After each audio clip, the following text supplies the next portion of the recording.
I can start with, I probably heard Lightning Hopkins first on a radio station in Los Angeles when I was going to college east of LA. And there was a small station run that had only a 2-hour program in the afternoon called Harlem Matinee that featured Black music. This was in 1951, I think was roughly 51. And they started playing these kind of down-home blues, but that was something entirely new. There were no all-Black stations at that time in the Los Angeles area. And I suddenly fell in love with all these blues. I mean, I heard Fats Domino, I heard Sonny Boy Williamson, Muddy Waters, along with all kinds of others. But to me, Lightning Hopkins was just totally unique right off the bat, because most of them seemed to sing songs that were kind of prepared in a way, while I think Lightning just sang these incredible things. I'll never forget, like, "Hello Central, please give me 209. I want to talk to my baby. She's way on down the line. The buses done stopped running. Trains don't allow me to ride no more." And he was just backing himself on his guitar, which was just so perfectly fitting his voice. And I thought he was really, over the years, I've continued to think he's probably the greatest Texas blues artist ever, of any of them. And I just became a real fan of his music. I mean, I liked Sonny Boy and Elmore James and Muddy and Howlin' Wolf and all kinds of stuff, But to me, Lightning Hopkins was just this unique voice. Unbelievable. And so I became a real fan of his. And not too long after that, maybe in the 50s, after I got out of the Army, I think it's in 56 or there, I met Sam Charters, who was writing the first book on blues called The Country Blues. He was going to UC Berkeley too by that time. And we were interested in old blues, and I listened to some of the stuff he had, like Blind Lemon and, stuff from the 20s and so on. I didn't really like that because they were too tinny for my sound. And I played him my Lightning Hopkins records, and he became very interested in it. And in 1959, when I was beginning to teach high school in Los Gatos, California, I got a postcard from Sam Charter saying, "I found Lightning Hopkins. He lives in Houston, Texas." You see, none of us had any idea where any of these people were from. There was nothing written about them, nothing at all. And that was kind of opening the Holy Grail for me somehow. And I swear, in that summer, when I took my vacation from teaching, I took a bus to Houston, and Sam had sent me on that postcard the name of Mac McCormick, who was trying to be Lightning's agent at that time. And so I took a bus to Houston and met Mac McCormick. And on that first day, he said, "Okay, yeah, we can go see Lightning. I'll take you over there." And Mac McCormick was fortunately one of the most knowledgeable people about the Texas music world, the sort of the underground world. I mean, he knew where the Zydeco was starting and all that sort of thing. And so we went to this little tiny beer joint in just on the outskirts. I forgot where exactly it was in Houston, but typically in one of the Black barrios, whatever they're called there, I forgot. And since they have no zoning in Houston, you could have a school next door to a beer joint or a liquor store or whatever. And anyway, it was a very small beer joint. And we both walked in, and there were maybe a dozen Black people there, listening to him. He was playing his ferocious electric guitar with just a drummer backing him. And he was singing about how his shoulder was aching all over because he couldn't see he was suffering from arthritis, and how it had been raining that day. But he was rhyming it all up, and all of a sudden he pointed at me. "Whoa, man, this man come all the way from California just to hear poor Lightning sing." You see, I think he realized that I was simply a fan. I don't think he'd ever met a white man who was simply a fan of his music. The other white guys he met, they were all interested in making records with him because they found out that those were selling. And I just wanted to meet this man named Lightning Hopkins. I was just a total, I don't know what else to call it, a fan. And so we got along really good, and I got to know him somewhat. And he seemed to like my attitude, that I wasn't pestering him about constantly Blind Lemon and all that kind of thing, and how historically I only learned all that history behind him much later, you see. And all I can say is that when they wanted to have him come over to, by that time, of course, I said to myself, actually, I would really like to record this man, but in this setting, in a beer joint where he just makes up stuff. I mean, it wasn't just singing about his shoulder hurting. He also, and then he would answer, and answer the people who were yelling at him. The women were saying something, and he would answer them back, but he would rhyme it up and make a song out of all of it. I had never encountered that before, you know? And that is really how I got to meet Lightning. And finally, I did think about, you know, maybe I should try to record this man. I had really not started a record label at that time at all. But I was so impressed by the setting and his reaction and the way he worked, the way he made up his songs. And so the next year, I came back in 1960 with a tape recorder and hoping to record him, but he was on his way out to California to play his first folk festival, the Berkeley Folk Festival. And so the whole thing came to naught. But then Mac McCormick said, well, Chris, if you're interested in this guy, Lightning Hopkins, because Mac didn't really care for him that much. He thought he's just a kind of a negative entertainer, you know, da-da-dee-da-da. And I said, well, can you find me somebody else like that? And he said, yeah, let's just drive out in the country anyway. That's how we eventually went to Navasota and found Mance Lipscomb, you see. But I did not record him at that time. That didn't happen until quite a number of years later, after I got to know him well, and he came out to Berkeley again, and so on. And we were always getting along pretty good.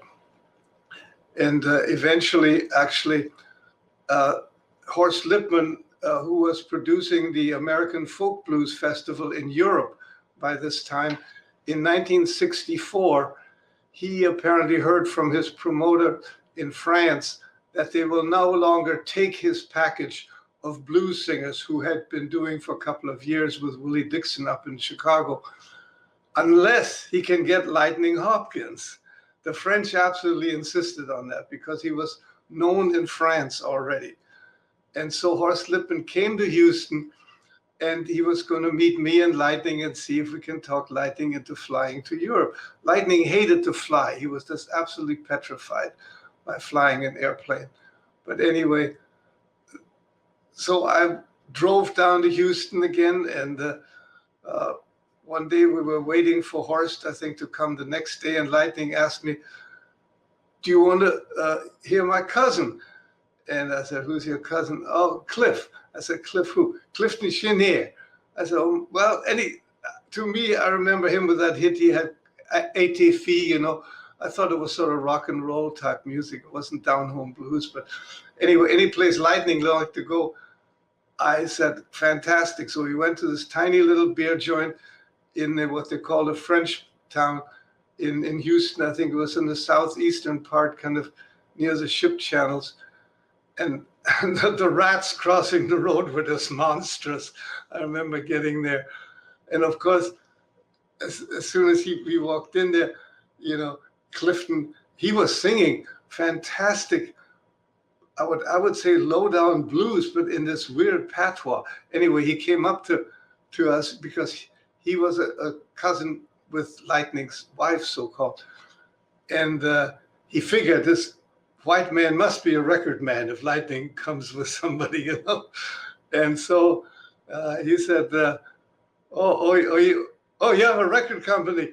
Well, I said, I'm just starting. This was in '64. And he said, we got to make a record. So we made a record actually the next day with Clifton Chenier. That's how I met Clifton. I mean, Lightning was this really neat guy who, from the beginning, when he was even recording for Gold Star in Houston for Bill Quinn there, you know, he would be bringing other singers to him. He was sort of the talent scout for Bill Quinn, you know. And of course, then they were finally asked by Miss Cullum to go to California. And she took Lightning because she couldn't get Texas Alexander. And of course, with him was this guitar player called Thunder Smith. So apparently on that trip, Lightning got his name Lightning because the engineer asked, okay, the name of your piano player is Thunder Smith, and who are you? And he said, Sam Hopkins. Oh, no, you're Lightning, you know. And that's, anyway, I really got along well with him. And then we finally went to Europe, and that was a heck of an experience. I can tell you that, too. I have no idea. I wasn't really interested in instruments. Yes, I was. I mean, what I really liked about blues was the rhythmic intensity. That's why I liked Sonny Boy Williamson's trumpet sides. You know, he had a little band behind him, piano and drums and so forth. And so did the other guys. I wasn't really paying that much attention to many of the lyrics until Mac once told me, you know, he said there was this amazing early singer called Texas Alexander who sang a line about, and then Lowell Fulson used it on one of his records. If you see let me see. Okay, the lines go like, I ain't gonna pick no more cotton, I ain't gonna pull no more corn. If you see a mule run away with the world, let him go head on. I mean, if that isn't a powerful statement about their feelings towards their existence in this world. And I started paying more attention. Even with Lightning, I paid attention to his lyrics because they were so totally different from most of the other guys who had them. I don't know, they were just more formulaic or something. I don't know what it was.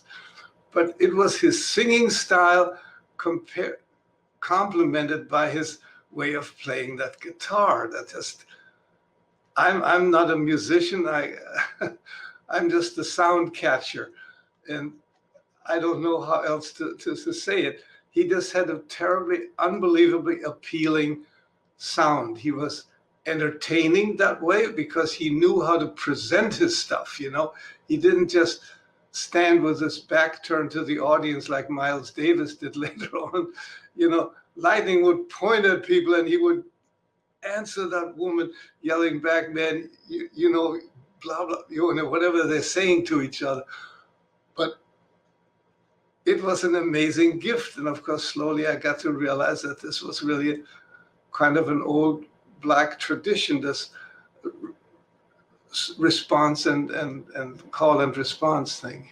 He seemed to enjoy all of it. I mean, it was really quite extraordinary because once, you know, I got to know him and started to record him, I would try to book him out on the West Coast. He'd never been there before, you know, except for LA when he went to record. That was the only time. But for example, I booked him into a small club in North Richmond, California, which is right outside of Berkeley. That was while he was playing for a whole week at a little folk club, the Cabal in Berkeley. I always thought, you know, I think his own people ought to be out there. And I'm sure they would want to hear him because he didn't see them come to the folk clubs. And so I booked him in there and they were anxious to get him because he had a name, you know. And I'll never forget they're walking with Lightning into the Savoy Club in North Richmond. And as we were walking in, an African-American woman was also walking in and she said, "Are you the real Lightning Hopkins?" And he said, "You better believe it, baby." Because you see, so many artists would be working behind the name of somebody that was well known. I encountered that in Memphis at one time when I was looking for Sonny Boy Williamson. Anyway, this guy claimed to be one, but I said, I don't think you are, because I know the real one. Anyway, that was typical, and he drew well. And we also had booked him at a bigger black club in Oakland, but that man was known as being sort of a gangster type. And what he said to me was, I can use that boy. And when Lightning overheard that, he said, Chris, I ain't going to play for that man. And he was absolutely correct. We had him booked at that one time, and he never played there again. Anyway, I think Lightning really began to enjoy both of those audiences, you know, and he adapted to singing some of his records, you know, like, I'm going to Louisiana, get me a mojo hand so I can fix my woman so she can have no other man. And that brings up a whole another aspect of what a lot of people there believed in. And that I can tell you a story about when we took that airplane to Germany, to Frankfurt. It was from Houston, Lightning finally agreed to go if I traveled with him. And Horst Lippmann said, okay, Chris, I'll pay you a way to go with Lightning, because I got to have Lightning on that tour. So we flew from Houston to New York. That went okay. And then we took an Air India airliner from New York to Frankfurt. And it was one of those back-loading airplanes where the people come in from the rear. And I was sitting already in the row there with Lightning next to me. And suddenly the pilot and the crew walked in, you know, and they were, of course, East Indians. And Lightning turned to me and said, Chris, these people are going to fly this airplane? I said, oh, yeah, well, they're very good. And I didn't realize how scared he was, because his only affiliation with Indian people, so-called, was with fortune tellers. And this whole business about getting a mojo hand, what you can do to other people with that, that was serious business for a lot of people, even Cleveland Chenier, you know, they believed in that very strongly. and had some other experiences. So, but Lightning, and when we arrived in Frankfurt, he was simply unable to play. And we called a doctor, and they examined him from up and down. He said, there's nothing wrong with him. I think he simply had a nervous breakdown of fright flying over there with those East Indian pilots running that airplane. But after a week in Baden-Baden, where the TV program was being produced, they put him on the last one in the last part of the week. And by that time, he had pretty much recovered with the help of some wonderful people who babied him along. And it was some amazing experiences I've had with him. Well, one of the very first record wasn't all that great. The one I really like is the one I sent you, where you just see his face smiling, and there's a little boy standing behind him in front of a grocery store. Use that one, because I wanted to record him with some rather personal stuff, you know, especially that song about Tom Moore or the Penitentiary Blues and stuff like that. And he said, Chris, I don't want to go to a studio. You just come in here with your stuff. You know, I had my recorder, and we're going to record here in my room. And so he felt more at ease. That's why he sang that song called Slavery, and also about Groesbeck, about the penitentiary. And he did, I think, Tom Moore again for us, and so on. Because Tom Moore, he had first recorded on the Gold Star label. I mean, I didn't hear that record until I had known him, actually. But he was in different moods sometimes. You see, sometimes even at a club, he played nothing but boogies all night. People just dancing, and he didn't hardly sing hardly at all, just played jump numbers. Other nights he was in a totally bluesy mood and in a poetic mood. And so he was that way. When I recorded him on that record, I think that's one of his best records we ever made. And that is his part of his genius, you know. he played the way he felt and about what he felt that day, and he was a part of the older songster tradition, you see, which I didn't realize until only in recent last 10 or 15, 20 years, that before blues, you had what they called songsters who would play all kinds of stuff like Mance Lipscomb did. But they played blues too. And Mance once told us, Chris, I didn't hear about no blues until W.C. Handy came out with the St. Louis blues or whatever it was. And Mance always said we had something similar to blues before then that we sang, but we called them billets, not ballads, but billets. Anyway, that was apparently a style of singing, and it was proven later on that in the black press, for example, around 1910 and that early period, in the black entertainment world, they would have what they called coon shouters. And I think that was the closest thing to what became blues singers, because many of the very early blues singers were called in the black press coon shouters.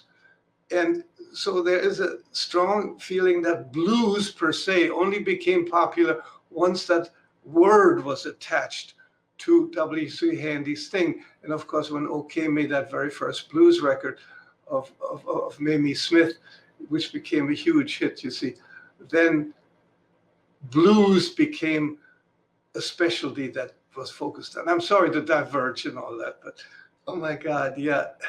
Well, I think probably the things that stick out, you know, my first meeting him and seeing him in that beer joint, that was just totally unforgettable and left a huge, powerful impression on me. I said, this man is totally unique. And then, well, meeting Clifton through him, you know, and traveling with him like that and taking him to gigs and so on. And, you know, I slowly got to know that man. I didn't really know much about that culture, you know, and it just intrigued me. I don't know why. It's just bizarre. I mean, I was raised in a fairly, very well-off family in East Germany. We had a huge farm, but we lost it all at the end of the war when the Russians came. And anyway, I was lucky to be here because some great aunts of ours brought us over in 1947. Otherwise, I might be dead or in Siberia by now.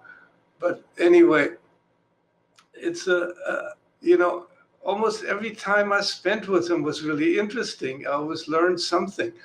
And he was, to me, he was the nicest guy. A lot of people say, oh, he's mean. And, you know, he was just always mad at the world and so on. I only saw him mad one time. That's really, and I think I sent you the picture of what I took his family. When Lightning one day, when I was visiting him, he said, you know, Chris, I hear my oldest brother, John Henry, just got out of the penitentiary, and he lives up near Waxahachie someplace. And he said, do you want to meet him? I said, yes, because Lightning kept telling me, he said, listen, if you think I'm a great songster, you should have heard John Henry in his heyday. And so we went together. His brother Joel is on the left, and then Sam in the middle, and John Henry is on the right. And we took their mother too. And the whole Hopkins family was there. And of course, unfortunately, they drank a bit too much. And John Henry, he was some entertainer. I mean, it's a very crude record because they just made up stuff, you know. Anyway, they all got pretty juiced. And at the end of it, when I gave everybody some money, Lightning really got mean to his older brother. He started grabbing some of the money and said, you owe me that from 1934 or something like that. But I'd never seen Lightning really mean or nasty to anybody at any other time. That was, well, he was drunk. And anyway, it was my fault for letting him drink too much. But you know, you got to live with the way life is. You got to go with the flow. Take it, okay. I don't think he ever talked about it. I mean, Clifton always did, but I think Lightning just took it, you know.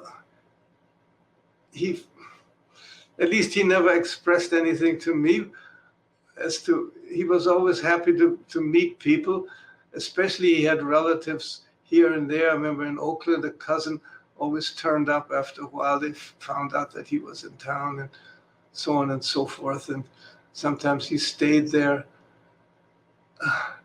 No, I don't think he never to me mentioned the fact that he get bored just singing his old songs, and not really having a kind of communication with his public that much, except clapping, at the end of the song, which was totally alien to that kind of audience, And I mean, people showed up because they liked him. It's just like at ethnic dances, they don't applaud hardly. It's they show up, and that's showing their respect that they like what they're doing. Well, as far as Lightning and his fame, his later fame playing for, mostly white people, he never mentioned anything to me at all about that. I think he enjoyed it all to some degree. I remember, when he was in Berkeley, he would love to go fishing, and we went to the horse races. He just liked to do things he liked to do, and that's why he never wanted to travel when all those records came out, those early times, because he was perfectly happy in Houston doing what he was doing and making some money whenever he felt like making a record. He'd go over to Bill Quinn's place and get $100 aside and go visit the pretty girls and have a good time with that. And I don't think he was ever very demanding in that way. And, he finally enjoyed himself, at least on that European trip I went with him, and every time I worked with him on the West Coast and things like that. That's about all I can say, because I kind of lost track of him, once he got into the big showbiz business. I mean, I still kept in touch with him, of course, but I said, I better let poor Lightning go. He doesn't need me anymore. Okay. Well, maybe that's one reason why they don't like Lightning that much, because he didn't really record many of the standards. You're talking about Baby Please Don't Go, Of course, that was a very popular song still in the early 60s. And it was written by Big Joe Williams. Actually, I recorded him that same year in 1960. And that was an unbelievable experience. Anyway, I think Lightning would do that from time to time. He would cover other people's songs. But like John Lee Hooker, people like that, that's all they were doing, is taking songs that somebody else had made a hit and did them their way. But Lightning hardly ever did. He always sang these very personal things, And when we were riding that airplane to Germany, I remember I asked him, how do you usually make your song? And I know you create them mostly spontaneously. And he said, yeah, I do, Chris. But I also get pieces of paper handed to me sometimes this was by African-American women especially, and they had written a little poem about something. And he said, well, if I liked it, I'd try to make a song out of it. And so, he got ideas from people, and they clicked with him. And I think he was an absolute genius. I mean, he was one of the few really poetic geniuses. Poor Juke Boy Bonner was a wonderful poet too, but he didn't have that popular style of delivery that Lightning had, and never quite had the entertaining quality of Lightning. Lightning had that combination of being a good entertainer in his way, a fantastic poet who would create things on the spot if he had to. That's what his usual shtick was, yeah. I mean, he is not as big a name as B.B. King or even T-Bone Walker was at his time, because he never had a monster hit. I think that was one thing, and he was just this creative guy. And it was surprising how he kept it up. Like on my first recording session, for example, he did make up a song about, he'd come from Los Angeles, I think, during that trip, and they had a big fire, and he made burning in LA. That's right, about the big fire that was burning out there. You know, he would make up topical songs. He was a real songster, although by that time he was definitely a blues singer first, but he still had that songster tradition in him of having to improvise and make up songs about what was going on. Oh, he also did about Please Settle in Vietnam for me when he met the hippies during the 60s. And he did this funny song about up on Telegraph where have a hit on me. Paul, I didn't want to have a hit on me. You know, take a whiff on me.